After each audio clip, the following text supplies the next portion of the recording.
Македонската фудбалска репрезентација забележа пат од 10 места на најновата FIFA ранглиста. Падот на ранглистата на FIFA е резултат на двата порази од Белгија во квалификацијскиот циклус за пласман на светското првенство, што 2014 година ќе се одржи во Бразил. Белгијците ја совладаа Македонија во Скопје со 2:0 и во Брисел со 1:0. Од претендиците во квалификацијската група за пласман на светското првенство, најдобро и највисоко котира Хрватска, која го бележи најголемиот прогрес меѓу топ 10 селекциите. Хрватите кои во март забележаа победи над Србија и Велс од 9-то скокнаа на 4-то место на листата на FIFA. Голем скок од 22 места забележи и Велс, која сега се наоѓа на 49-то место. Србија бележи пат од 5 места и се наоѓа на 40-то место. Шкотска е на 77-та позиција, додека Белгија по победите над Македонија се наоѓа на 16-то место, што е скок за 3 места во однос на мартовското рангирање. Во топ 10 се наоѓаат селекциите на Шпанија, Германија, Аргентина, Хрватска, Португалија, Колумбија, Англија, Италија, Холандија и Еквадор.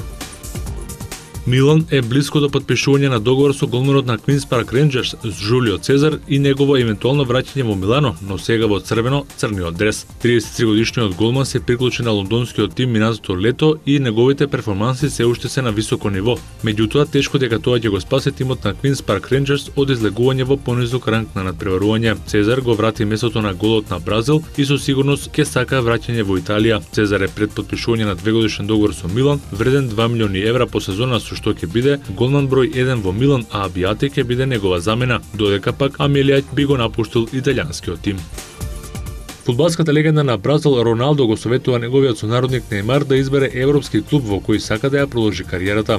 Интересирање за него има од клубови на стариот континент. Ке биде еден од најдобрите во светот кога ќе одлучи да игра во Европа. Тој е премногу талентиран за да ги ограничува настапите само во Бразил, изјави Роналдо. Во принцип, идеално време да замине за Европа би било пред светското првенство во 2014 година. Ќе го направи повеќе зрел и искусен, подготвен да го води Бразил, заврши Роналдо.